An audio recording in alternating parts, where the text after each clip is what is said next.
નમસ્કાર વાલા પેન્શનર મિત્રો, નિવૃત્ત કર્મચારી મિત્રો, ભાઈઓ તથા બહેનો, આપ સૌનું હાર્દિક સ્વાગત છે આપણી પોતાની યુટ્યુબ ચેનલ પેન્શન ગુજરાતમાં। તો પેન્શનર મિત્રો, આજ રોજ તારીખ 19 મે 2026ના રોજ કર્મચારીઓ અને પેન્શનરો માટે ખૂબ જ મહત્વપૂર્ણ અને ચોંકાવનારા સમાચાર સામે આવ્યા છે। છેલ્લા ઘણા સમયથી લાખો કર્મચારીઓ અને પેન્શનરો જે 8મા પગાર પંચની રાહ જોઈ રહ્યા હતા, હવે તે પ્રક્રિયામાં મોટું અપડેટ સામે આવ્યું છે।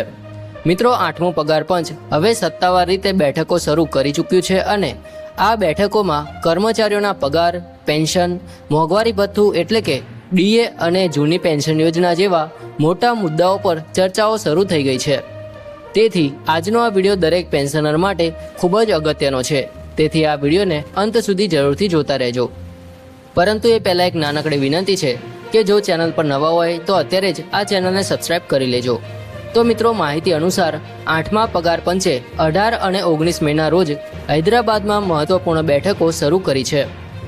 આ બેઠકોમાં કેન્દ્ર સરકારના વિવિધ કર્મચારી સંગઠનો, પેન્શનર સંગઠનો અને સરકારી વિભાગોના પ્રતિનિધિઓ સાથે ચર્ચા કરવામાં આવી રહી છે। ખાસ વાત એ છે કે આ વખતે માત્ર મોટા અધિકારીઓ જ નહીં, પરંતુ ગ્રાઉન્ડ લેવલના કર્મચારીઓ અને નિવૃત્ત કર્મચારીઓના પ્રશ્નો પણ સીધા સાંભળવામાં આવી રહ્યા છે। મિત્રો, લાંબા સમયથી પેન્શનરોની સૌથી મોટી ફરિયાદ એ હતી કે મોંઘવારી સતત વધી રહી છે, પરંતુ પેન્શનમાં તે પ્રમાણે વધારો થતો નથી। દવાઓના ખર્ચા, ઘર ખર્ચ, હોસ્પિટલના બિલ અને રોજિંદા જીવનની જરૂરિયાતો દિવસે ને દિવસે વધી રહી છે। ત્યારે નિવૃત્ત કર્મચારીઓ માટે હાલની પેન્શન પર જીવન ચલાવવું મુશ્કેલ બની રહ્યું છે। તેથી આ બેઠકો લાખો પરિવારો માટે ખૂબ જ આશાજનક માનવામાં આવી રહી છે। મિત્રો, હવે વાત કરીએ સૌથી મોટી માંગ વિશે, તો કર્મચારી સંગઠનો દ્વારા લઘુત્તમ મૂળભૂત પગાર 18,000 રૂપિયાથી વધારીને સીધો 69,000 રૂપિયા કરવાની માંગ કરવામાં આવી રહી છે। સાથે સાથે 3.83 ફિટમેન્ટ ફેક્ટરની પણ માંગ કરવામાં આવી છે। મિત્રો, જો સરકાર આ માંગ સ્વીકારી લે તો કર્મચારીઓના પગારમાં તો મોટો વધારો થશે જ, પરંતુ તેનો સીધો લાભ પેન્શનરોને પણ મળવાનો છે, કારણ કે પેન્શનની ગણતરી પણ મૂળ પગારના આધારે કરવામાં આવે છે। એટલે કે ભવિષ્યમાં લાખો પેન્શનરોના પેન્શનમાં મોટો વધારો જોવા મળી શકે છે। હાલમાં ઘણા નિવૃત્ત કર્મચારીઓ એવા છે જેઓ માત્ર મર્યાદિત પેન્શનના આધારે પોતાનું જીવન પસાર કરી રહ્યા છે। તેથી આ પગાર પંચની ભલામણો તેમના માટે ખૂબ જ મહત્વપૂર્ણ બની ગઈ છે। મિત્રો, બીજી એક મોટી માંગ જૂની પેન્શન યોજના એટલે કે ઓપીએસને ફરીથી લાગુ કરવાની છે।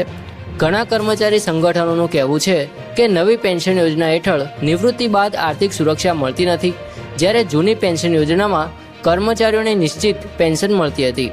તેથી હવે 8મા પગાર પંચ સમક્ષ ઓપીએસનો મુદ્દો પણ જોરશોરથી ઉઠાવવામાં આવી રહ્યો છે। મિત્રો, નિવૃત્તિ પછીનું જીવન સુરક્ષિત રહે અને વૃદ્ધાવસ્થામાં આર્થિક મુશ્કેલીઓનો સામનો ન કરવો પડે, તે માટે જૂની પેન્શન યોજના ફરીથી લાગુ કરવાની માંગ વધુ મજબૂત બની રહી છે। મિત્રો, હવે વાત કરીએ ડીએ એટલે કે મોંઘવારી ભથ્થાની, તો કર્મચારી સંગઠનો ડીએને મૂળ પગારમાં મર્જ કરવાની માંગ પણ કરી રહ્યા છે। જો આવું થાય તો ભવિષ્યમાં મળનારી પેન્શન અને અન્ય ભથ્થાઓમાં પણ મોટો લાભ મળી શકે છે।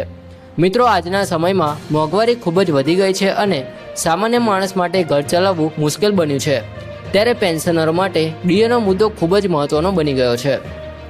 મિત્રો, 8મું પગાર પંચ હવે માત્ર એક શહેર સુધી મર્યાદિત નહીં રહે।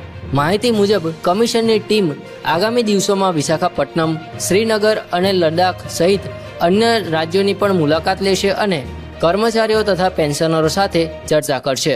એટલે આગામી દિવસોમાં વધુ મોટા સમાચાર સામે આવી શકે છે।